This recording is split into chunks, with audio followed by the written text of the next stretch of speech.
Yo, this hot, this the spot, there it is, pod.com. We're interviewing the best comedians, so tune in quick and get your ears receiving them. We talking about life and life to stream right to you, from the microphone right to your home, dude. Side note, this might get embarrassing, but no, don't sweat, yo, cause there it is.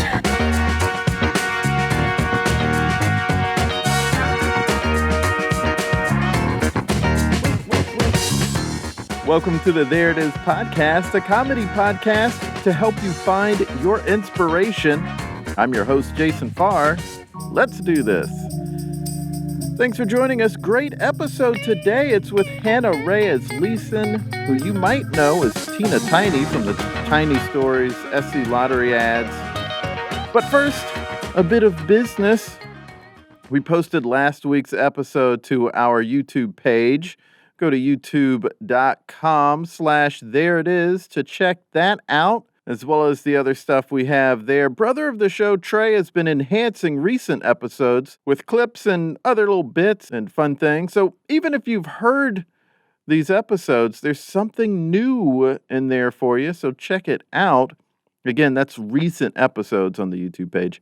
I'd especially check out our action comedy bracket episode. We also posted the old episode we did with actor and improviser Amber Nash. Amber has a film project in the works called How to Ruin the Holidays, and they have a Kickstarter to get that made, along with Amber Nash herself, whose line is it anyway, veteran Colin Mockery is in the film, so it's, I think, going to be pretty cool. If you want to learn more about it and support it, go to howtoruintheholidaysmovie.com.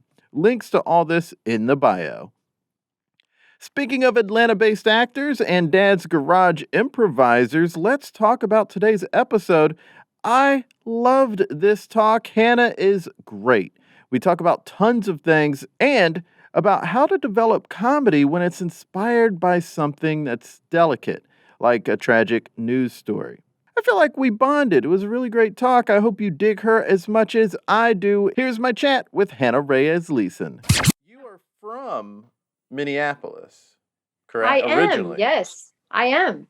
But you now are in Atlanta. How long have you been in Atlanta? I have been in Atlanta.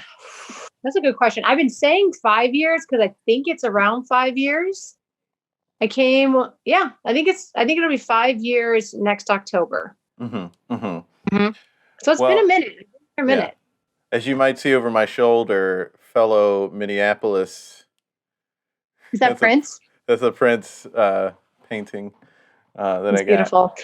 I do love that most, the two things I found from Southerners when they hear I'm from Minnesota, the first is that they always confuse it with Wisconsin. Okay. They're always like, I think that's very funny.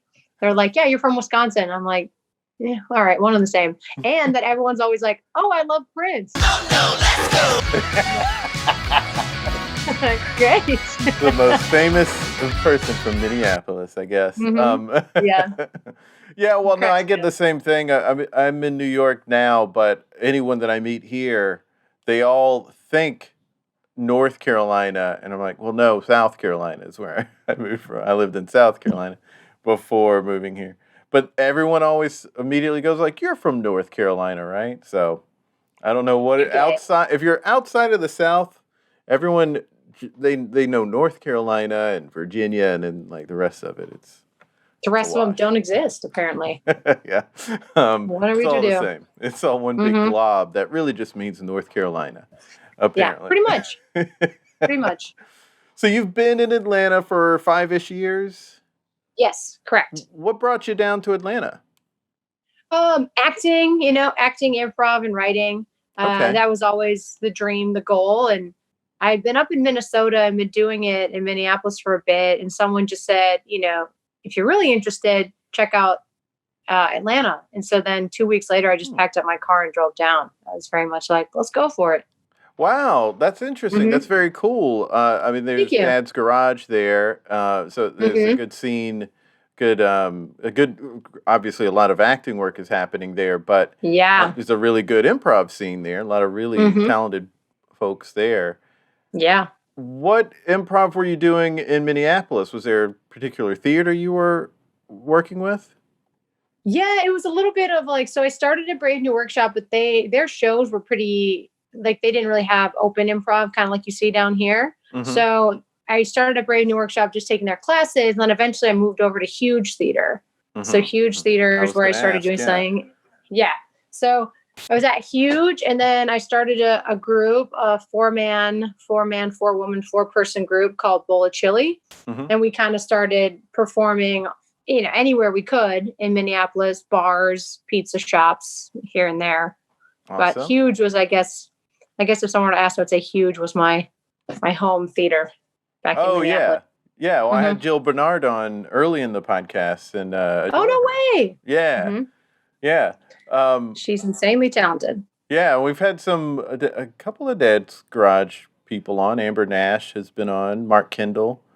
Oh, cool. Yeah. Both extremely talented people as well. Oh, gosh, so talented. It's so talented that when I see something of Mark Kendall's, I'm like, well, I can't match that, so why do I bother?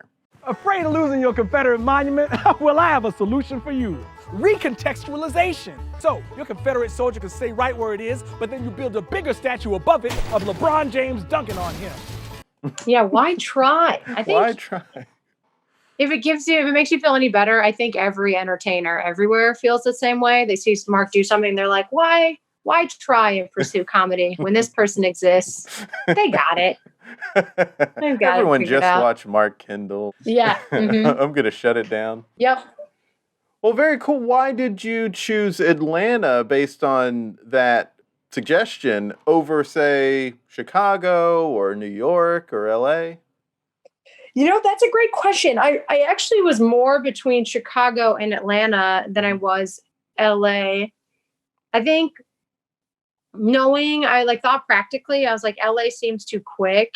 I just was like, oh, maybe I can go to Atlanta and get my feet wet and kind of figure out what the acting scene is like. And Chicago, I think I just had convinced myself, whether or not this is true, that Chicago would be great for improv, but not great for acting. It didn't seem like there was a lot of projects filming there.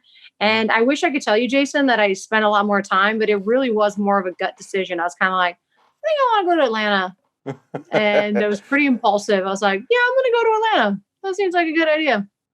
It sounds like it's worked out for you because you're in a number of projects and you're solid in them. And actually where I found you was Tiny Stories, because I was back home for the holidays. And I saw a few different ads of that. I won $300 off of Scratcher once, so I got me a tat of my Chia Pet and some elf earphones for my roommate. Take us back to when you won $500. Well, it was pretty cool until my friend suggested I pay for lunch, and then I went off the grid. How long were you up there? About 45 minutes. I don't know anything about camping, and I couldn't get the fire started. That makes sense. Share your tiny story at tellyourtinystory.com. And I thought, she's got a really interesting and unique quality and rhythm and comedic rhythm that I really appreciated and wanted to talk to you because I want to know how you did that. How did that develop? How you got there? Cool. First of all, thank you. It's a very nice compliment. I appreciate it. Oh, you're very welcome. Yeah, you're great in those spots. Thank you. And so obviously these are things that develop over time. When did you start performing? Were you in high school, college, or did you wait until you're out of school? When I started pursuing it, it was actually out of college and actually a year, I think, after I got out of college. So I did the whole I went to school. I was actually pre-law. I graduated in pre-law. I thought I wanted to be a lawyer, and then I got a job in marketing and I sold cigarettes. So I was a marketing director for Marlboro. Okay. And I was just really unhappy. I wasn't crazy about it. So when I was 22, 23, I moved back to Minneapolis and just jumped into improv. I thought improv would be good to help me act.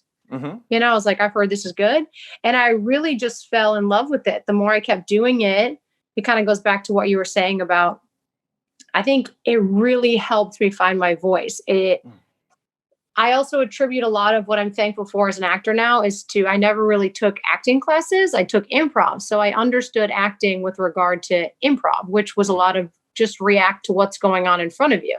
Right. Yeah. Isn't that such that was an experience I had too when I started reading about improv and taking improv classes, because it is so much about the moment and being true to the moment, but also picking up on what's coming your way and using that. And that I thought was such a brilliant acting technique, because if you're just reading the lines and you're not incorporating how your scene partner's lines are being said to you, then you're not really doing justice to the scene. And what better ground for training for that is there than improv? Exactly. I really don't think there is one. That's why I really do try and urge people to try it when they can. I once had this, I guess I call him like a teacher. I think he was an acting teacher. He's also like a casting director here in Atlanta, Brian Beagle. He said, I'm looking for moments, not memorization. And so I always think about that too, where it's like, people are so funny. They give off things, nuances all the time. So improv's really fun if you're just really just take your mind out of it and go in and just respond to what's going on in front of you. You're like, oh, there's a million things happening all the time. Try not to set yourself up for one outcome. You'll be amazed at what you find. Right. Absolutely. When I first started teaching improv, I just did like a workshop.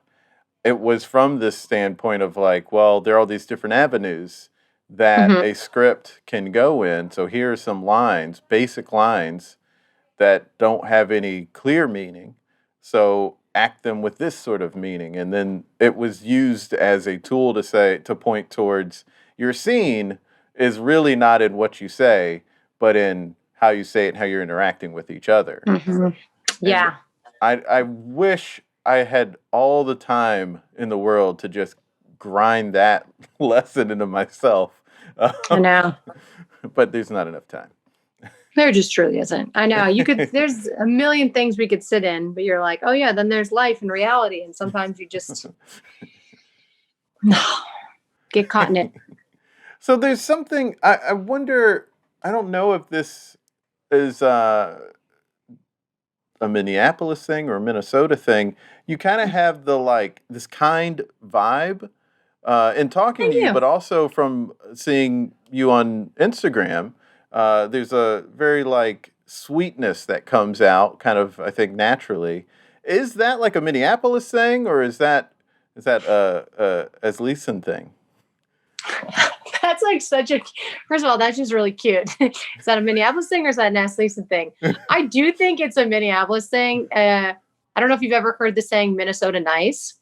I haven't. Yeah, I heard it. They're like, oh yeah, Minnesotans are so nice. And here's the thing is I think Minnesotans are nice. I also think they're really passive aggressive. Like they're very much the people that are like, everything's fine and good. But then if you cross them, you'll never know if you've upset a Minnesotan.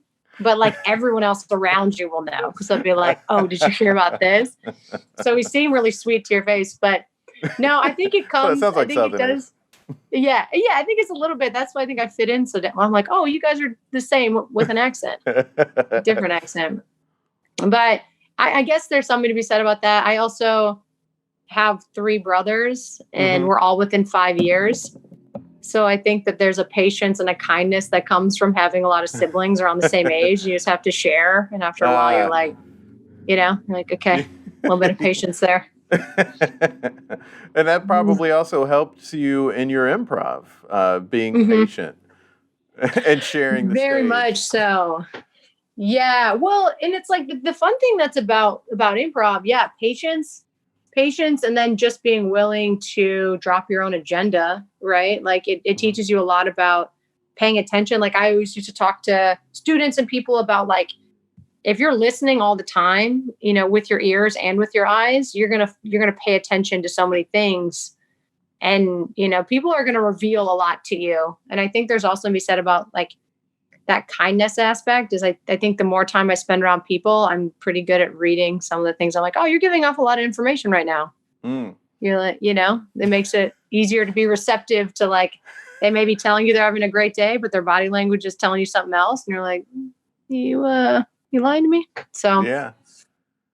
Maybe there's something to that. There is something to that. That's very interesting. Mm-hmm. Again, that kindness showing. And that You're so like, sweet. Thank you so much for calling me kind. I'm going to tell my mom. Like, hey, Mom, someone told me I was kind today. So, well, I saw something where you were just like, oh, it was some video you're like on the street and you had said something really nice to like whoever is watching, like, you're doing great or something like that, or you look, like you look great. I don't know I can't remember. It was just something very, it was like very positive, and it was like you're clearly putting out a very positive vibe, and then you shot a basketball or threw yeah, a the football or football. something. Yeah. Was it a football through a basketball hoop? Is that what it was? Yes, it was. I threw a football through a basketball hoop, and then I think I said something silly like, if I make this basket, everyone that's watching, like, you're a cutie patootie. To that basketball hoop over there? Well, then you gotta give yourself a compliment today because you're a cutie patootie and you deserve it. Oh, Bob don't lie. You gotta tell yourself you're a cutie patootie. You're a cutie patootie, and you're a cutie patootie. You're cute. Yeah. And so then I got like all excited. Something very, very childish, like cutie patootie is a person. But it was delivered in this way of like, I think she really believes that. I think she really wants to put out joy into the world.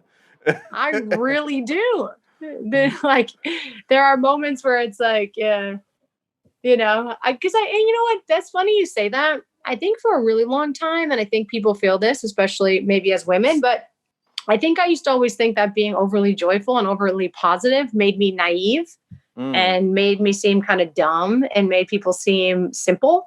Mm-hmm. And so I think for a while, I think a lot of us do this. I tried maybe to tone it down, and I was like, why am I so worried that positivity will make me seem simple-minded? And so I kind of think I threw that out the window as I started to get older, because I was like, why am I so concerned with this? Like, at the end of the day, right, wanting to be silly and goofy and make people comfortable. Because I think the biggest thing for me and how I want to live my life is like, I just want people to feel comfortable around me. Right. Because there's so much, life can be so intimidating as it is. I'd love to be approachable. So if I'm saying cutie patootie, I hope to think someone out there's like, if she can say something that weird, I can get away with much more. Yeah, it's also like just a cute phrase, cutie patootie. It's the cutest phrase. Like, it's the best phrase. You call someone a cutie patootie. Jason, I urge you this week to call someone a cutie patootie and just see what their reaction is. Yeah, I doubt they're going to be angry. Yeah. If it's, obviously the right person. No. yeah, that's actually true. Be careful what you say it to. There's some people maybe. I do live in Brooklyn. You mentioned that improv helped you find your voice. What would you say your voice is? Oh man, good question.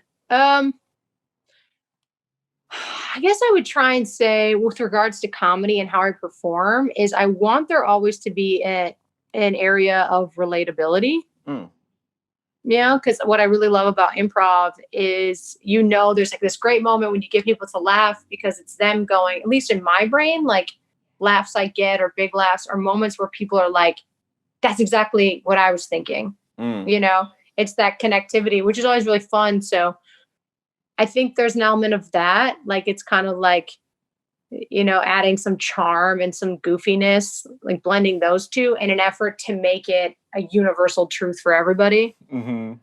Like if I'm looking at this thing and responding to it, and I guess I'd also say like, an unexpected relatability. I like flipping the script. I like doing, which adds back into kindness, is I like doing improv and people expect you, like, if you and I are doing a scene and you robbed me, people might expect my reaction to be like, hey, stop that. And if you flip it on them and you're like, you know what? I had too much money. Thank you. Like, it's fun to watch people's mind kind of go like, oh, this is okay, we're following this person. What does this world look like? That's very funny. Speaking of your improv, I've never gotten to see you perform improv, but I almost could have, because you've been at the New South Comedy Festival, which is my old theater. No way. I Alchemy love that Comedy. theater. Yeah. I love that theater. That It's like so great. long black box. Yeah. That is It's such a great fun space theater. for comedy. It's such a perfect Yes. space because it just is this tight space. It just sort of feels like the energy is sort of pushed together. Yeah. It's been incredible. I've now been fortunate enough to perform there 2 years in a row. I think coworkers went 1 year, and really, really fortunate. It was really cool. I think they gave us like some kind of like best in show or like something. Cause then because of that, we were invited to headline the next year. And I just remember like, that's the kind of improv spaces I love because it's a lot more people than you realize, but it still feels so intimate. Like it feels so close to everybody. Oh, I would have loved to have met you and seen you because I love that experience. I hope that they continue to do that festival once everything clears up. They are. Oh, good. They are planning on doing it. So I'm very happy because this was obviously a dicey past year, and I've for the podcast have been keeping up with festivals, and a lot of them, if they're like Alchemy Comedy or performing in a theater that's in a coffee shop. What if the coffee shop closes? That's exactly where you're going to go. And that's, I think, what a lot of theater for festival producers were facing of just like, how do we keep our place open? Or we don't even know if the place we perform in is going to be open. But thankfully, they're going to be able to continue. They are I think recently started doing some smaller capacity shows, like one night a week, just to sort of slowly get back into doing live shows. Yeah, so. Oh, good. That's exciting. Yeah. What years were you at New South?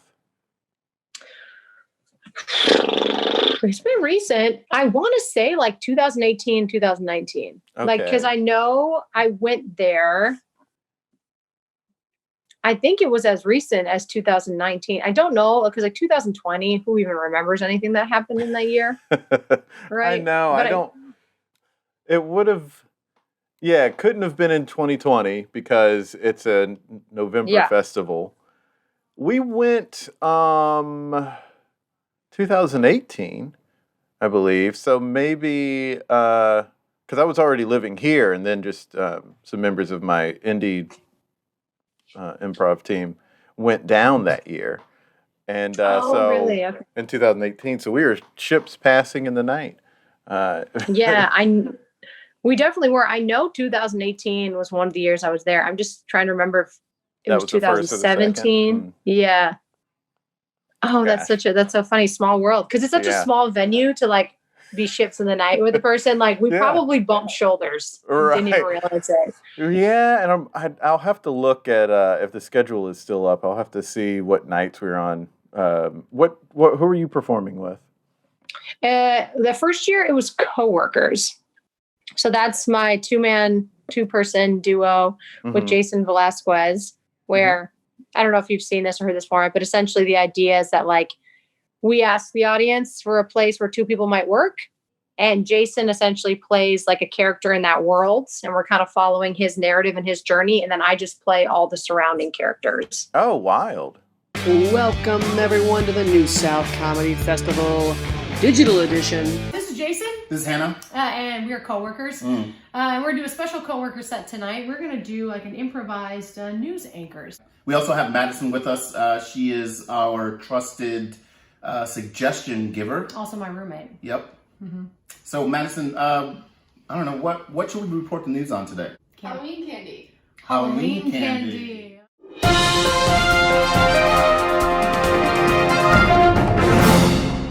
Welcome to BBC News. Our top story tonight, Halloween candy is making you gay. True.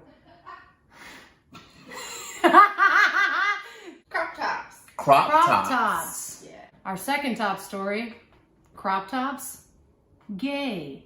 Our third story for tonight, are crop tops gay?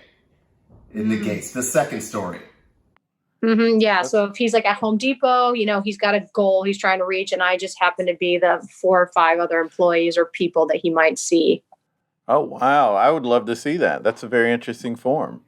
Yeah, it's very fun. It's kind of like the hero's journey. You get someone like Jason picks a character with a problem, and tries to overcome it, and I either help or I hurt the adventure. More often than not, it's hurting. But hurting in the kindest way. No. In the kindest. Yeah, I'm always smiling. It's very confusing for the audience. They're like, do we hate you? We don't know. Mm-hmm. So, also, I think, and maybe it's because you're a Minnesotan, and it's since I saw you when I was in South Carolina, it stood out maybe like a certain way you talk. I didn't pick up on it as an accent thing, but maybe it is. But you do seem to sort of have a delivery system that is unique to you. Please, actually, tell me more. I'm like, no one's ever told me this before. Well, you kind of just did it when you said something a minute ago, and it was almost like you said it out of the side of your mouth. And it kind of makes a word a little punchier, and it has this nice sort of flavor, and it's kind of funny, It's kind of like a nice little funny way to talk or to punch a word.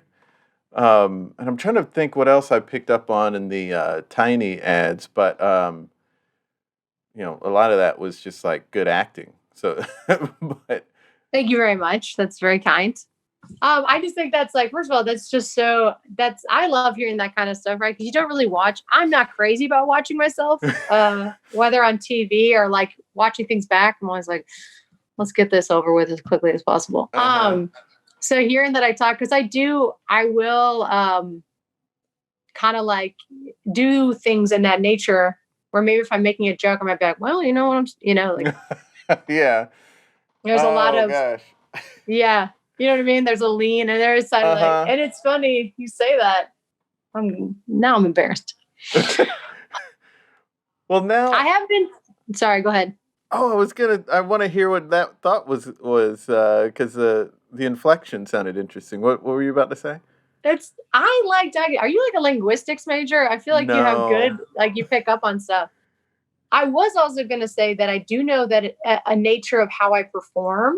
I've been told there's a lot of big facial expressions. Yes. So oftentimes I'm like, everything's big. Like I'm going to tell you on my face exactly, which is why I'm a bad liar. I'm very much just like. But a good actor. That's Thank you. Yes. really good for screen acting, I feel like. Yeah. It's just not, it's not fun. It's not like I've had friends that are like, well, ask me things. And I'm just like, yeah, I don't know why you're even asking me. I do all the things, eyes go up. You're looking all around. What? Who said that? That's crazy. I think something else that I'm picking up on is I think you remind me of my friend Marie. That's hitting me now. I feel like all of a sudden. I think you remind me of my friend Marie. And that might be why, a big part of why I think you're so great, because Marie is so great. I'll have to meet this Marie. Yeah. I like her already. She's in South Carolina. Is she? Okay. And in Greenville. I adore her. So you moved to Atlanta. You are pursuing improv and acting. Mm-hmm. For you, what sort of acting work were you hoping for? Obviously, you were doing commercial work, but what was the dream at the time? I think if I asked myself that 5 years ago, it would just be to like go to Atlanta and do the thing, figure it out and get on TV. And now that I've been in it and finding kind of my rhythm, I'm understanding more that my dream is now to write, produce, kind of like if you ever saw Fleabag. Yes. You know that feeling when a guy you like sends you a text at 2:00 on a Tuesday night asking if he can come and find you? And then you open the door to him like you've almost forgotten he's coming over. I want to kind of follow that path of writing my own show. Because oftentimes when I write with my own voice at the helm. I kind of like insert myself, and I know my voice probably better, I think, than most. But apparently you know my voice pretty well too. So I might have to consult you, Jason, on how I'm supposed to deliver these lines. So that I would say is now the dream. Like I want to continue to act. My goal, I'd love to be a regular on a TV show and do those things. But my ultimate goal is to eventually write, produce. Very cool. Yeah, I think I really admire people like that. It's something I strive to be. And I was just talking to someone who is doing a bunch of different work, and they write and produce their own work. And Cool. it is part of the reason you want to do that because, and this is just what I was talking about with them, so I wonder if it's true for you as well, but is part of the reason so that you could be putting your own sort of stuff out there, and there's a benefit to that, I feel like, because you're getting your own work out, but also showing the world who you are. Is that part of the reason for you, or is that kind of a secondary plus? I'm sure that's definitely a big part of it, right? Like I really enjoy comedy, and I'm working on, as a Minnesotan and as a human being, we're not great at applauding the things we're good at. And I think one of the talents I have is making comedy and situations relatable and digestible and funny. And I would love to continue to make things like that and make, content like that. Cause I write a lot of sketch and I've done shows and I'm like, oh, I really enjoy this feeling of putting something out there that feels positive, that has kindness and makes people laugh. And they walk away being like, oh, that was so X, Y, and Z. And I want to continue to create content and create shows in that way. And then also kind of touch on things. Like I would love to create stuff that got people talking in a unique way. Like you never watch a movie and you go away being like, you want to talk about it or you want to talk about the things. I think as entertainers, we underestimate the power of conversation or that conversation we can create. And that's always been really empowering to me. Like I would love to walk away from things that I do and empower conversations or empower people to, look at things maybe in a different light. Like, if I would respond more like this, or if I did something like that, or even, there's so much going on right now in the world. Like I oftentimes will make parody sketches that I put on Instagram and whatnot about things that are kind of heavy. And then my goal is that by reading through comments and seeing people as I watch people be like, yo, this is so real and funny. And then from there, it just feels like it stimulates. Like if you can make powerful, big things tangible, you can do a lot more work and maybe getting people out of their own way. That was a long-winded answer, but that's kind of my ultimate goal for anything I try and make. I would love to create change, and that starts with conversation. Okay. How do you, when you're, because I feel like I have a tough time finding an avenue to create humor or create comedy with the heavier topics. How do you do that? How do you tackle that?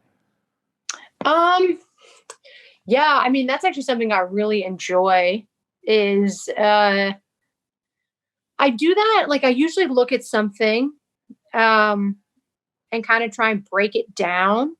Like I look at what I see happening around me and I'm like, okay, great. What is the, what are the truths about this? What's true and what's false, maybe breaking down. So like perfect example is I did a sketch about myself and my good friend DK, who's Black. And it's this girl sitting on a bench talking about how like she takes a picture of a Black guy and kind of doing the hashtag. Like we've seen this movement of like BLM and people kind of doing stuff and not necessarily continuing after a certain period.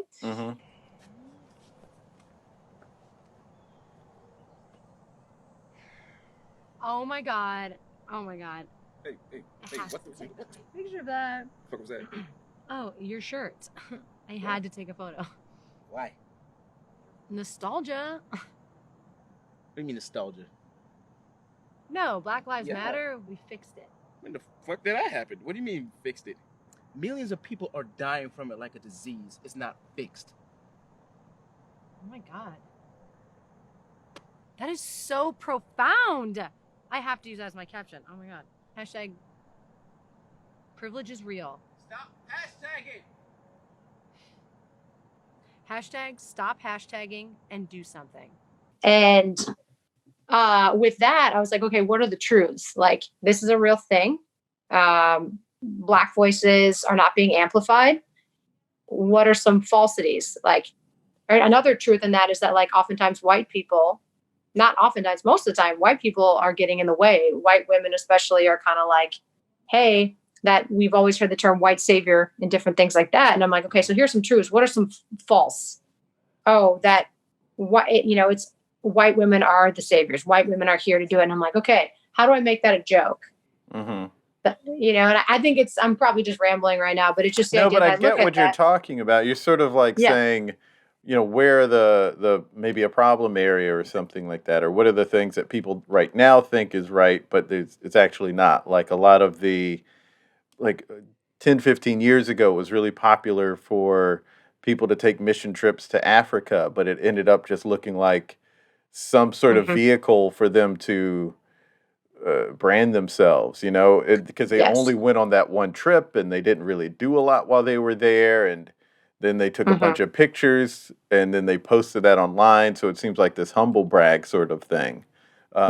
So it's like pointing to that sort of stuff that maybe on its face looks like it's got good intentions or it's doing the right thing. But when you delve into it deeper, maybe it's actually problematic. Yeah, you said it. You said what I was trying to say very beautifully. Yeah. And I think that's a part of it is like, I just look at it, and just break it down, and I look at the proximity to certain people. Like I understand as a white woman, I'm like, I'm pretty comfortable poking fun at myself and poking fun at a system that disenfranchises a lot of people that aren't me, I also look at the things like I'll always try and defer my comedy to those, like, I'm not ever going to try and tackle a joke that's not, for me. Like, I don't know that I would be going out there trying to be like, yeah, so this is what Black women say. Trust me, I'm a white woman. Right. Yeah, that wouldn't necessarily look right. Yeah. Yeah. So just like, I think understanding that kind of and breaking things down like that. And I've been really fortunate that I'm surrounded by a lot of really smart creators that also push the agenda. Like, that group Barely Adult, we make a lot of sketches together and we kind of, no one's afraid to have hard conversations. And I think that's been a big part that comedy brings us in. It's like, hey, do we want to push this line? And everyone's kind of like, why not? So it's a good gauge of what's possible, I guess. You bring up something that is interesting about no one being afraid of having hard conversations. I think it's very hard to do good comedy if you are afraid to have hard conversations. Because they're almost two ends of it too. Like there can be a politeness thing of like, well, I don't want to step on any toes, so I won't even say anything. And then you're not delving into anything and you're not cracking anything open. Or you can go the other direction with it too, where it's out of fear, not of saying the wrong thing, but out of finding something wrong about you or something that will keep people from having a conversation. So how do people find the safe space to have these tough conversations so that they can delve into these difficult issues? Yeah. I mean, great question, right? Something that we're trying to figure out now. I think the biggest thing, and I say this on behalf of it goes for anyone, but I think especially right now, I'm like, I'll ask people all the time. I'm like, how willing are you to be uncomfortable? And I think that's a huge aspect. I think there's a lot of people, predominantly, let's look at how things are right now. Like there's especially a lot of, when it comes to hard conversations, maybe about race or race and comedy and all this stuff, like I'll ask, my white friends, I'm like, how ready are you to feel uncomfortable? Because you're going to feel uncomfortable. Like in improv, we're in a white male dominated field. It's like a lot of this caters to us. For someone like me, it's a lot easier for my humor when I'm on a stage to connect with an audience because 85% of our audience is white. Right. So I'm like, how often am I put in situations that are uncomfortable? Like I think I can count on my hand the time I perform for an all Black audience, and things like that. And I think it's important to be like talking about, what does that look like? What are the tough conversations? How uncomfortable have I been in my space? And recognizing like having conversations with people who aren't like me only invites better, like it's going to just invite better art because who wants to see the same voice on stage all the time? Right. But I think sometimes we're scared of feeling like we might be the problem or people may not like us. So we're like, well, I don't want to have that conversation because I don't want to be told I'm doing something wrong. Yeah, or they can't handle maybe not criticism or getting checked, but like maybe a minor correction. And that can really get in the way. Yeah, no, you hit the nail on the head. I think people don't want to be checked. They're like, like, I want to do the things that are comfortable. Okay. Like, I put up my black square on Instagram. I don't want to be checked for anything harder, and that's just a small example, but it can go across all kinds of spectrums, like, male, female dynamics, all kinds of stuff. And I think sometimes we are so scared of being checked and it inhibits a lot of growth. Yeah, I totally agree with that. I feel like it's a really big thing in the stand-up world. You hear more stand-ups say this in comedy than any other kind of comedian, where they'll say like, oh, such and such is ruining comedy. Like wokeness is ruining comedy or political correctness is ruining comedy.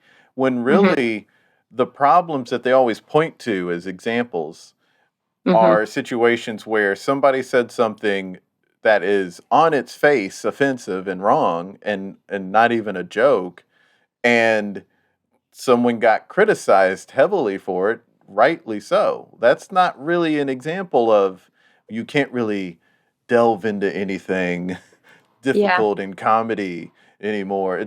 Because that's not true. They don't have any examples of that. The only examples are like, well, this guy used a racial slur, so people didn't like it. I don't know why that means it's tough to do any kind of comedy now, but it just accountability is hard, right? People don't like it because it's much easier in a system to go, everyone else is the problem, not me. Yeah. And I think we've gotten pretty comfortable, and everyone has their debates on cancel culture and all this stuff.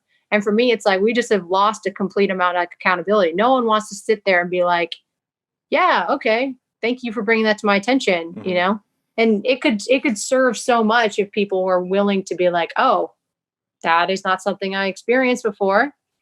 Thanks for bringing that to my attention. Would you mind like kind of walking me, talk to me about it? Yeah. And obviously a lot of these conversations go poorly online because some people don't even they want to call out, but they don't want to recognize growth, or they don't want to answer. And it's not my job to explain to people what the Black experience in America is on their terms, of course. But, if I were to call somebody out about something specific and they say, huh, what are you talking about? I can't then say in every situation, well, how dare you ask me a question about this? That's an opportunity for me to say, like, here's how I took it. And this is the reason I took it that way. And if you don't understand it, it's because you have a big blind spot, maybe. Yeah. It's not necessarily that I'm so sensitive. It could also be that you just didn't experience something, because why would you have if you're not walking in my shoes, But I guess a lot of people are sort of fixated on maybe the machine of outrage that happens online a lot of times, where people are kind of like not having these conversations in good faith, whether they are trying to call something out or defend it. It's more like a game to some people, and that can make it difficult, I guess. Yeah, well said. I mean, there is something, right? Like, you're a lot more brave behind a keyboard than you are in person, right? Right. And so there's also that weird sense of like, it takes a lot of bravery and a lot of courage to have these conversations in person, because in person feels so vulnerable, It can be pretty tough when you text stuff. And even going back to your previous point, it's like, it's also just we're in this really unique time, and it's so necessary that like white people need to be checked hard. And it's hard when there's a majority group who are kind of like, well, this has been the way it's been. And I just say, kind of to your own point, or to your last point, is that like there's like, I feel like society's put a responsibility on people of color to be like, hey, I need to talk to you about how this thing was upsetting. And then when that happens, people are like, what? Like, maybe that's just how you took it. And it feels like a big I think it's those blind spots that are like inhibiting us so much, because it's like we're putting the responsibility on people of color to like prove my offense. To prove your offense, and it can't just be taken at face value. And it's kind of like, it's just this, I'm sure it's an exhausting conversation. You're like, why do I have to explain to you that this was hurtful? Right. Or someone will share something that's loaded with like buzzwords, like white supremacist buzzwords, and you're like, hey, this is bad. And they're like, well, explain to me how this 20-minute YouTube video is off base when it says that Black Lives Matter is a terrorist group. And it's like, yeah, I'm not going to spend 20 minutes taking notes on some dumbass thing. I'm not going to watch that. That's like asking me to go through an annoyance, but also like something emotionally taxing. It's especially at certain time periods. This was like in the thick of the George Floyd response to that murder. So it's like, really, I'm just not in an emotional place to sit through someone who is playing a game on YouTube, basically, and trying to up their own status, and they're not trying to have a good faith conversation. They're just trying to be a provocateur. I don't need to see any of that stuff because they're trying to annoy me and upset me. And I don't need that in my life, even though that's been such a like popular thing for people to do. And it's those sort of situations that are like, how do you not see what you're doing when you're asking me this? Because you're not trying to have a conversation with me. You're trying to have a debate with me. They're trying to, it's like, I feel like it's one or two things. Like they want to have a debate, or it's like, hey, I want you to pat me on the back and tell me I'm doing a good job. Right. A little bit. You know what I mean? It's like, hey, can you make sure that I still feel comfortable, like I'm on the right path? And it's like, stop putting this on Black people. They don't need to coddle you through, your growth. And they also don't need to be sitting there and educate you. Like, you're an adult. As a woman who's creating comedy that's trying to deal with hard issues and then, putting it out in the world, and maybe, I don't know, maybe some people have tried to get you in these debates, but I'm wondering if creating that kind of work also gives them an opportunity to say like, well, how can you bring this subject up if you aren't willing to have a debate about it? And it's like, well, I was making a comedy piece that was about a point. But do you find that? Does that happen for you? Yeah, it depends on, like, there was a long time where I was creating, like, and I created a lot of content. And I got a lot of people commenting on it. Like, I have a TikTok, and I've had some videos that got an incredible amount of commentary. And for me, it's just a matter of like picking and choosing your energy, right? Like there are certain people that go, like they need this. And I always tell myself, I'm like, you know what? You need this more than I do. Like, otherwise, why would you invest the time that you're investing? Like, there was one video that I had like death threats about something, and it was very silly. It was just me, like, it's a 15-second video of me walking home, and it's like, the caption is like, when you're home for 5 minutes, and then it comes up and someone says, all lives matter.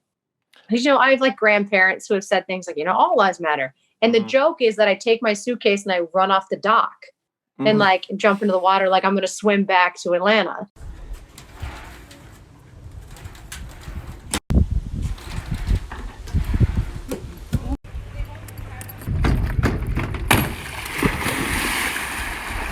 And I just remember on that video, a bunch of people were like, if I were there, I would have like held you down. It was very like crazy. Oh God. And some of the responses. And I just remember thinking like, to have this kind of visceral response to something only shows me how deep rooted that thing is. Like to respond so hatefully, I'm like, this person is, I think they're desperate for something. If it's attention. Yeah. And there's something really hurt and broken about them, I guess, but it's. Yeah. And so I don't know that there's a right answer. I think I get more sad. Like, I'm 30 years old. I'll be okay in comments, more often than not, I meet all of them with love. I'm like, I'm sorry you think that. I wish you all the best. You know, because people, they want a knife fight. I'm more, my heart breaks for the 13-year-olds who are on TikTok and these apps where people can comment and they can say anything they want. And I'm like, ooh, to not know yourself at 13. Like, you don't know yourself at 13. No, yeah. You're just being a kid, and you know, if you get, there's something very bizarre about how we're engaging with stuff. I'm not saying it's bad that this stuff exists, but there's something very strange about like how people engage each other, and I mean, whether it's people who are being skeptical about what Black Lives Matter is about, and they're saying mean stuff to Black people, or they are saying mean stuff to women of any age, or these kids, especially, they're might get in a debate about Taylor Swift or something like that, and it's like they're debating with an adult, and it's like, why is this adult talking to them this way? Like, this is strange. And then so many of young people have thousands of followers, maybe even tens of thousands of followers, and it just seems, I don't know. I mean, that hasn't historically gone great when teenagers get a bunch of attention and notoriety in the public. So I'm not super comfortable with the idea of these 16-year-olds have 100,000 followers and they are now engaging in the machine of putting out a bunch of content for some kind of worth. I mean, sometimes they're getting money or products, but which is like, okay, fine. Who wouldn't want free products? But oh gosh, I don't know. It's dark. Yeah, it's a dark world. It makes you really, like, even me, right? Like, I'll flip through it and I'll see someone dancing. I'm like, I was with my friend the other day. I'm like, oh my gosh, this person's like a really good dancer. And they're like, that child is 15. And I'm like, why are you on my TikTok? You know what I mean? Like, even in my mind, as someone just like, I felt weird watching a 15-year-old dance. And I'm like, people, you know what I mean? I'm like, they weren't even doing anything provocative. I just was like, oh, you're 15? Yeah, I have the same experience with TikTok. And it's so bizarre because, I mean, I've gotten it with the algorithm doesn't even send me anyone dancing on TikTok. But that Charlie girl who's famous on TikTok. Yeah, she's a child. She's a child. She's like 16, maybe 16 years old, I think. 16, yeah. And my girlfriend also will watch TikTok, and I found out about Charlie and her family or her group or whatever. Yeah, her sister or something, I think, is also really popular. But I heard it from the standpoint of like, this is a 15, 16-year-old girl who's like famous on TikTok. And I was like, okay, sounds like it's not for me. But I had that same experience when I first got on TikTok and saw people dancing. I was just like, no, this feels weird.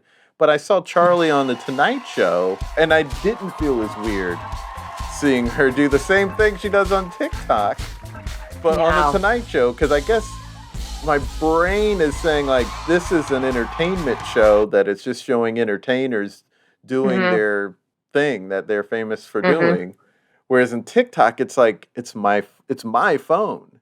And it's like almost for my eyes only, I guess, because it's in my hand. Yeah. So it feels, maybe that's what feels weird about seeing a young person dance on your phone. Yeah, I would 100% agree. And I would also add on that I think there's an added level of vulnerability that oftentimes these videos are in their home, in their bedroom, in their bathrooms. And you're I'm in your space. I feel like I'm in this child's space. Yeah. You know what I mean? And I'm like, I don't ever just like have people in my bedroom, you know? Right. And so I think there's also this, like, it's broken down. Like, their generation is just like, you're in my room now. And I'm like, so you guys just like let people in your room? What are you doing? But yeah, I mean, I guess going back to like, you know, your original comment about seeing that, you know, and seeing comments and people are getting hate is I also try and remind myself that as a white woman, it is a privilege it's a privilege to experience this thing online in a safety barrier. You know, like if I chose to make some of the content, you know what I mean? Like, I choose to make my content. I know that the outcome could be negative. I know that there's going to be things, and I still make the choice. So it's remembering that, you know, my actions, like I could choose not to do this and not face that. I'm also not really ever going to face it head on. And so I think it's a reminder when people get so caught up. I'm like, hey, if you feel this uncomfortable after a choice is being made for something you're doing, imagining what we're doing to our communities, you know, of color and like the trans community, all these people who visibly have to carry this thing and don't have a choice in the backlash that they feel. So for me, it's oftentimes like, yeah, I'll get hates and stuff like that. But I try my best to be like, yeah, well, at least, you know, your hate is pretty minor. You know, people are doing it on a TikTok app. They're not going out of their way when they find you. So it's disturbing though. And I don't know how to encourage it ending. I don't know how to. I mean, I hope it ends, but I don't know how to help get us there. You know, it's just so much of it is just straight up misogyny. I mean, I just don't think men experience that really in the same way online remotely. I mean, every once in a while, I think someone has to be particularly famous for a guy to get the level of hate a woman who's not famous but on the internet gets. You know, I mean, it's strange. It's strange, and I don't know. Whenever I see it, my mind is sort of boggled at that it's happening at all. But you know, it's interesting. I think there's been there was a lot of talk about bravery in comedy. You know, where people are like, particularly telling women like, "Oh, this is so brave that you're putting this out," and then there is some pushback from men saying like, "Oh, it's not brave; it's just comedy. We're just putting out comedy. Why is anyone calling it brave?"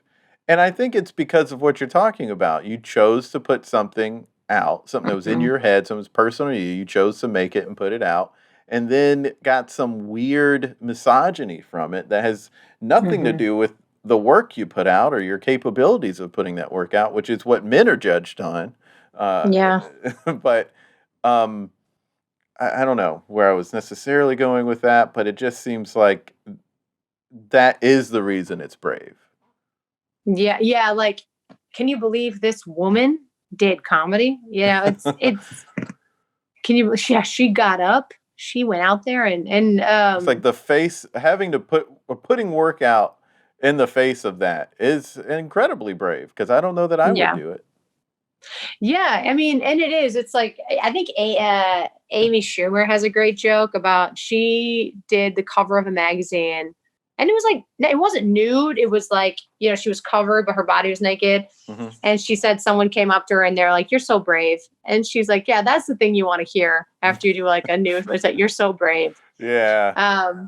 And I just think that's so funny because you hear that with women, right? It's like. How often do women hear, yeah, she's really funny for a female comic, or like she's really funny for a comic in general? And it's always this gross, it's like it's a novelty for a woman to do comedy. It's like, oh, well, women were in vaudeville doing comedy. It's literally, you know, like American comedy is as old as vaudeville. So women were there in the beginning. Like, a bunch of women were writing on SNL the very first season of SNL. The second season had a woman as the Weekend Update anchor. This is not news to anybody. Yeah. It shouldn't be, at least. I think I saw and read somewhere that Gilda Radner was the first person ever cast for SNL. So they cast a woman first. And I'm like, oh, how about that? Yeah. But yeah, there's been a lot of trailblazing women that have kind of like, you know, women dealt with a lot of bullshit for a long time in comedy, and it's getting a lot better. You know, I continue to say it's a really great time. It feels like a nice, I don't know that I want to say great time, right? Because there's still bullshit all the time, but I love the idea that I feel the empowerment between women and for women is growing.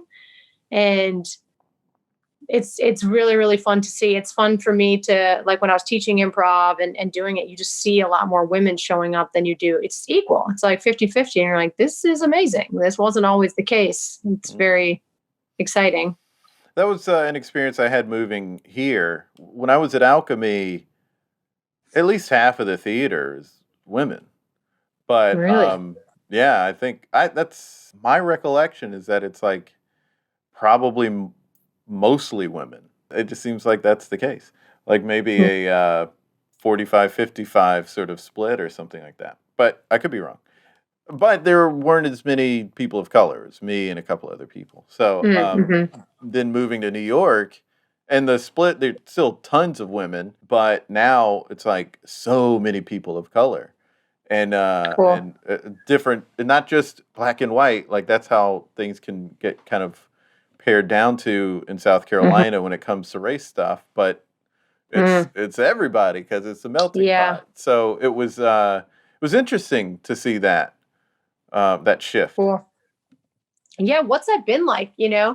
Going from the South to New York, or like South Carolina improv to New York improv, because I've been to New York once. And I was really fascinated. I thought the style was totally different. So I'm at the Magnet, and cool. And I saw them at a festival down south, and I just fell in love with the approach and the style of the performers. And then they came down to New South when I was still there, and I got to perform with them, and I really looked up to all of them, and still look up to them because I know them now, which is weird. But cool. They're like these Greek gods that came down from New York. They fell off their pedestal and became human. Yes. And I got to be on stage with them, and then now up here, they're friends of mine. Cool. Sweetest people in the world. But yeah, I think there were a couple of big adjustments maybe, and one was just like, oh, even more of my people here. Cool. So there was that just sort of welcoming thing. And then when it came to the style, I was just, because I was already pretty familiar with the approach Magnet takes, I was just super game for it. I just really wanted to hunker down with it. So that was really my experience. It was, I think maybe at first it was a little tough to sort of shake the, have a strong initiating line that sort of paints the scene or sets up the game in a really clear, funny way. That took a minute to shake. But I wanted to sort of shake that because to me, because I'm as a comedian, I don't feel like I'm really built that way to just have bit. Okay. I think if you're a bit machine, you can do game improv like nobody's business. But I'm not a bit machine, and I'm one who wants to, as we were talking about before, sort of experience what I'm getting from the other person, and then incorporate that into how I'm being, and let's act. Let's find common ground, and then figure out what this dynamic is, and let it like bleed out and really find it. Sure. Yeah. I'm the same way. Yeah. I'm not a bit machine. I can't do bits. I'm like, oh, I got to sink into this one a little bit. Yeah, and I love Ben Schwartz. He's one of my favorites, but I just cannot do what he does. Yeah. He's a talented guy. Yeah, it's so funny to watch people that do things so drastically different than me. And I'm like, that's good. How? That's good, though. Does it make you question yourself? Like it makes me question myself? Yes, all the time. Any person that I ever meet that's a little bit funny, I'm like, why am I doing comedy? You should do comedy, not me. That's it's sort of helpful to hear you say that, because I do that so much and then I'm like down on myself about my ability. I think you're great, and I have only scratched the surface of the work that you've done, and you feel that same way. So that kind of says maybe you shouldn't be like so down on yourself. I don't know. Yeah. Because I'm looking at you like, wow, she's so great. She's figured it out. Well, no, she has not. She has not. I just think it's like, because the older I get, the more comfortable I'm getting with saying like, yes, I have talent, but it's also that I've put time into it, and you commit to something. And I think for sometimes we as performers, we have this misconception that we are the funniest person that's ever going to live. And I'm like, more often than not, some of the funniest people I know are not intentionally funny people. And we find our strengths and stuff like that. So I have it all the time. And I'm just like, oh, yeah, okay. This is a career choice. I know I have this. I'm always working at it, which I don't think everyone always is. And I have that drive because I love it. But yeah, very often, like, especially like I'm around my siblings and all of them my brothers are insurance salesmen. One of them works in like a hospital and they're the funniest people I know. And I'm like, you really should have pursued this. You're so much funnier than me. Yeah. Yeah. Imposter syndrome is real. I have it all the time. I'm like, this was a mistake. I should do something else. Yeah. I mean, we can hash that out later. I need all the encouragement, all the encouragement I can get. But we have reached the end of the episode. And it's time to create something. I know, it's gone by like that. It's been wonderful to talk to you. You too. Thank you. But we should create something together, and I'm wondering let's do it. What we should create. So we've talked a lot about improv, and we've also talked a lot about breaking an idea that's maybe difficult subject matter or tough subject matter, hard truths. Is there one avenue you'd prefer to go, or are you interested in a third avenue that we haven't discussed? Ooh, I mean, they're both great. I really liked us kind of diving into this conversation of like breaking down, like difficult content and where does it fit and how do we fit into it and what's our responsibility? I think that's cool. Okay. Yeah. Let's, should we try to exemplify as best we can what a hard conversation might look like to sort of make yes. Okay. Yeah, for sure. All right. So what's a hard... I feel like a lot of talk shows I really admire a lot of the talk shows. They are really good at breaking down these sort of tough things that I can't ever find humor in. And I guess many of them aren't like taking the George Floyd case and then finding humor in it, but they are taking things that are maybe a bummer. Like the last 4 years was a bummer for a lot of people with Trump, and then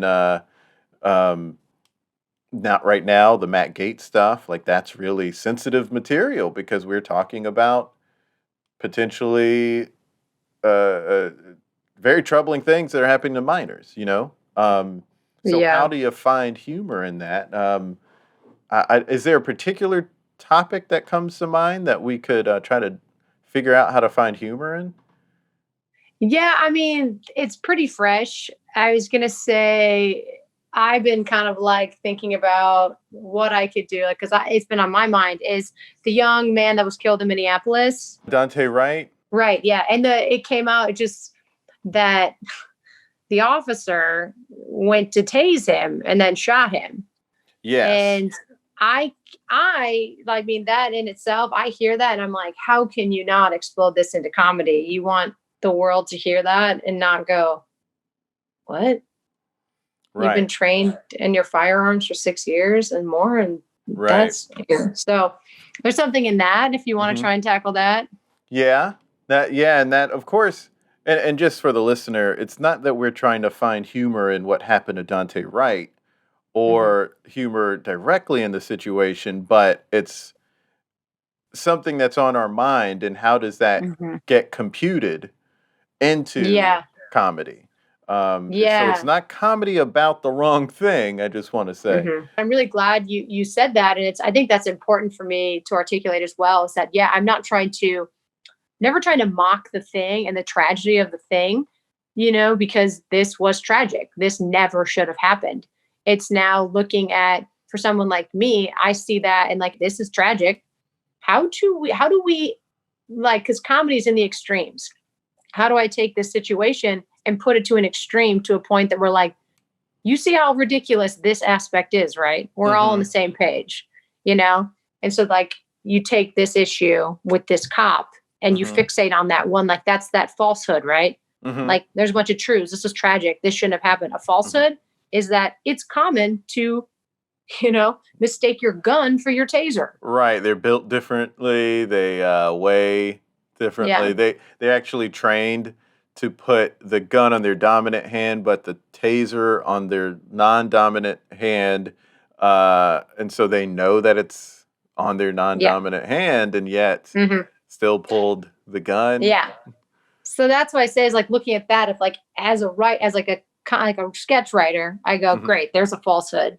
Let me just blow that up. So I would make a joke about like how many different ways, like her training and the dominant hand and something like that, And I was also thinking, and this is where I always go wrong with this stuff and why I just give up trying to find humor in these situations, is that I end up just making a statement that's not a joke. But in this particular case, it's, they tell us not to comply, or that we should have just complied. And now it's that they can't tell their guns apart. Like, how many excuses are they trying to use here just to get away with shooting black people? And that's not a joke, but I guess it's an angle. But by the time I get there in a subject like this, I'm too angry to sort of find humor in it. Yeah. And you're essentially doing, Jason, a lot of what I do is like, I'll take something like that and you can find multiple things, right? Like the idea of complying, like, you could take that and heighten it. Like that, again, goes back to that falsehood. What's a falsehood? That if you comply, you'll be fine. If you don't comply. And so I can make a joke, try and make a joke about someone complying and pulling out like, here's my birth certificate, like they do all the things to comply. And that's a way of like, because I think how you can find funny and hard things is to take one element and just, again, take it to the extreme. Like, what's it going to take for a black man being pulled over to not be in this situation? Like, do you see how ridiculous it might be? Like, if we had someone pulling out 15 different pieces of like, here I was at this time, here's this, here's a photo of me with my, like they could do all these things. And then by the end of the bit, they still get arrested. Yeah. It's like, and here's a weird thought that I had, because earlier I was talking to someone about filters on like phones or on Zoom and how like pervasive they are, and just they're all over the place. And I was thinking, is it going to be eventually? Is there going to be some way in the future for us to just put a filter on our face when we walk around? We don't have to apply makeup. We don't have to do anything. We just turn on this filter. And so having that random thought earlier, and now talking about this, it makes me think, okay, what's it going to take for black men to not get shot by cops? Maybe it's putting a filter on that makes them a white guy when they're driving a car, and they don't get pulled over or something. I mean, that's maybe derivative of the SNL White Like Me sketch with Eddie Murphy dressing up as a white guy. What are you doing? I'm buying this newspaper. There's nobody around. Go ahead, take it. Take it. But that's it's maybe the what's that show? The futuristic show. Oh, Black Mirror. Yeah, maybe it's the Black Mirror version of that. But that's a very like that in itself is very funny, like a filter on Instagram where they're like put a white guy's face on it and they're trying to apply for a job or something. Like they make a joke like, oh, look, I can something dumb like that. I gotcha. And is this the sort of work? And then at this point, it's just putting things to the comedy test. Like, how does this work? And, how do we punch this up so that it's funny? Yeah. Like, because it's funny you ask this, because I'll literally kind of in a small way walk you through what I did with this. Because I heard about this and I thought about that officer and I thought the gun. I did think about, the not comply, but another one was like the warrant. Right now, Fox News keeps trying to poster. They're like, he had warrants out for his arrest. And I was like, well, if you do a little bit of research, and it doesn't take much, you'd find out that he had a warrant out because he pled guilty to having one joint on him when he was 16. And so he had to pay a small fine. Like, and Minnesota decriminalizes weed. So he had to pay a small fine. And like, he didn't make one of the payments or a couple of the payments. So there's a warrant out. And so it's like, for me, I'm like, this is ridiculous. This is the big criminal that Fox News was like, man, with warrants. I'm like, do you know what his warrant was for? It's not a violent criminal that needed to be even taken in. Yes. Like, why couldn't the response have just been, hey, look, there's a warrant out because you didn't pay this thing, so here's a ticket. Like, why can't there be a ticket in that situation? Yeah, and it was such a small amount of money. Like, you know, like how many people on Wall Street that are robbing the American people? And we're like, this guy, we need that $150 now. Right. Or we're gonna. And so that was just another, like, I play around with these ideas. I'm like, oh, how could we heighten this? Like, what it takes to get a warrant out for your arrest, you know, and like things you could do like a cop, you know. So there's just elements like that. I'm like, there really is a lot of comedy in truth. Like, you have a situation right now that is hard and awful. And I'm like, let's call out some of the bullshit in the room that, like, this warrant should have never existed. The fact that there's obviously a broken police system. Let's go from there. So okay, that's very interesting. I liked how you put it too, of just like looking at like, well, what's bullshit about this? Because, you know, I won't say it's not like finding the game of the scene, but you are finding like the weird thing. Like you're finding the thing that sticks out as a particular thing. In this case, like, well, this is bullshit. And when it's something that's ridiculous, then it's easier to lampoon maybe, because you're lampooning the ridiculous thing. Once you have your angle and you've written a thing out and you've punched it up, or during that process of writing it out and punching it up, are you still often finding yourself having to be careful with the material since it was inspired by something that's maybe more difficult, or by that point has it been removed so much from what could be offensive or hurtful that it's not a problem anymore? You know, it's always a learning curve too. Like, Jason, like, I don't think I'm not one that will write something and then just put it out there. I usually write it and send it off to people and kind of be like, hey, what do you think? Is this too much? Is it not enough? Is it even funny? And I think that's the importance too of collaboration with people that aren't like you, and, you know, seeing how these things hit, and I just also think that, like, don't be afraid of the fact that there also might be backlash in the future. Like, I did a video that kind of played up on like being pulled over if you're white versus black. And there's some joke in there. And I, you know, put it out there, and someone later was like, hey, you should really put a trigger warning on things like this. This can really, and so you're just always learning, you know, like, at that point too, I was kind of like, oh shit. Yeah, you're right. That's on me. And I think there's still, I say, put your work out to people, you'll get back, you know, have people you trust. And then also be prepared that you're, for lack of a better word, going to fuck up and own it.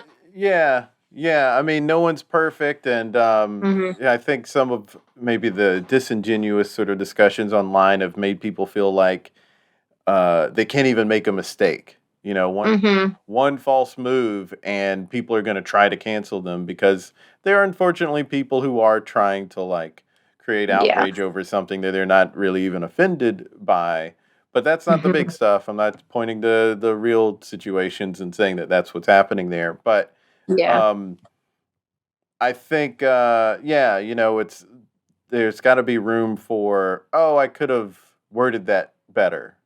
You know, or room for, they could have worded that better, but they're not an awful person. I'm not going to, you know, there got to be room for mistakes, because we all make them. Yes, exactly. And don't be afraid to kind of, like, I guess, use the word body them. own them, take responsibility for them, be like, oh, yeah, that wasn't ideal. Thanks for bringing it to my attention. Right. But, there's certain things that it's also like, I think most people know things you just shouldn't do. Yeah. Like you do some shitty or racist or homophobic or sexist and it goes up online, like you knew what you were doing. Yeah. But if people call you out on something, that's a small change. I think people know, I like to think people know your intentionality, Yeah, I would say so. I think, it depends sometimes maybe what circle you're hearing from on Twitter, but for the most part, when people are pointing stuff out, they're being sincere and they're not trying to like make a big deal out of nothing. And they're also not trying to like ruin someone's career over it. They're just trying to say like, hey, this thing is an issue. Can you address it? For sure. Well, there it is. Hannah, this has been an awesome talk. I really loved having you on. Thanks for being on. Thank you. Thank you so much for having me on. It was delightful to talk to you. Hopefully I'll get to do it again. I hope we get to talk again too. It felt so good to talk to her. She's so nice. When we cut, she was being really encouraging about the podcast. And then a couple of days later, she messaged me to encourage me again about the podcast. So it really meant a lot to me. Aside from being super nice, she's also super funny and talented. You should follow her on Instagram and TikTok. Follow at hey_Hannah_Rae. That's RAE. And don't forget about Amber Nash's Kickstarter, howtoruintheholidays.com. Follow us on Twitter, Facebook, and Instagram at ThereItIsPod. And also go to ThereItIsPod.com so you can find out about our newsletter and how you can support us. Links in bio. Great episode next week. Brian James O'Connell is back. Until next time, be good to each other. The music for the theme song was created by Neil Brooks. The rap was written and performed by Nick Acevedo. The logo for There It Is was created by Jeff Prater. The There It Is podcast is produced by Jason Farr.